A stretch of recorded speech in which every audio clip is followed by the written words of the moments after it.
Like there was a meeting that Imam Hussain had with his Ansar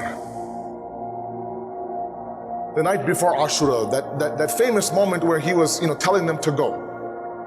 And it wasn't a takalluf, it wasn't a formality, you can leave now. He actually arranged, Imam Hussain arranged, because the Bani Hashim didn't know their way around Karbala and Kufa. This was all new land for them. But the Ansar from Medina knew the map a little bit better. So Imam Hussain made such arrangements for them to leave on the night before Ashura that he would pair one Ansar with one Hashimi. So look, you hold their hand and you make sure the Hashmi gets back to Medina to his family. That's how much intizam and how much preparation was done for him to do what? For him to leave and get these companions to go home. After all of that preparation, of course, as you know, not one person moved. And so Imam Hussain had a meeting with the Ansar, a separate meeting without his family, inside one tent. And the one thing about Imam Hussain was that he did not sugarcoat anything. He didn't say, you might be defeated tomorrow, it might be a tough day. No, he described every detail to them. They say that Imam Hussain, on the night of Ashura by himself, was outside the tent and he was pacing, looking up to the sky, looking out to the battlefield, looking up to the sky, looking out to the battlefield. One companion comes out the tent, says, Mawla, you're out here. The enemy could strike at any moment. Are you okay? Is everything all right? It's something you need from me. And Imam Hussain will look out to the battlefield and he would say to him, do you see that spot right there? Yeah, that's where Abbas will lose his right arm. You see that spot right there? That's where Ali Akbar will fall from the horse. That spot is where Qasim will call for me. That spot is where Ali Asghar will have his thirst quenched with an arrow. And one by one, and that meeting of the Ansar, he told every single shaheed how they will lose their life the next day.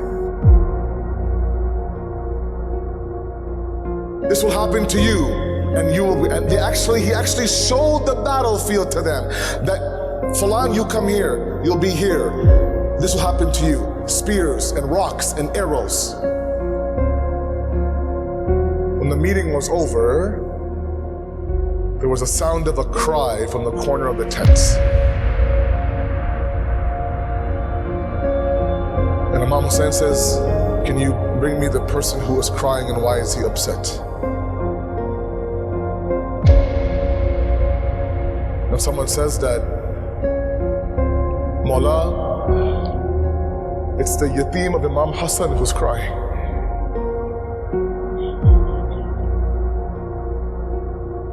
He brings Qasim close, he hugs him, he kisses him, he holds him.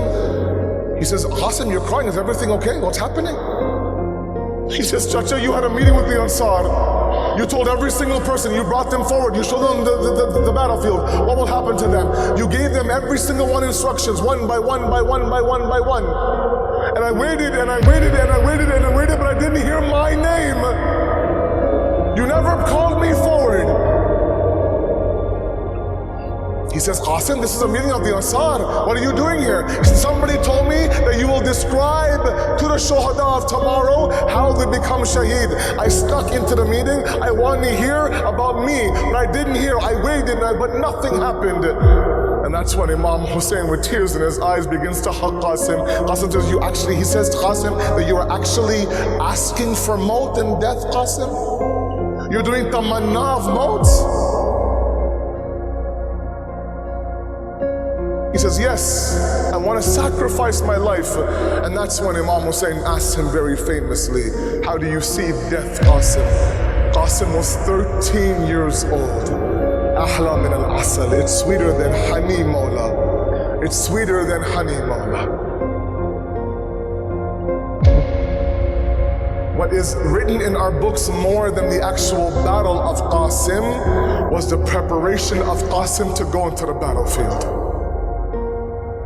They described Qasim to be of a small-framed individual, 13 years old, barely baligh, if not.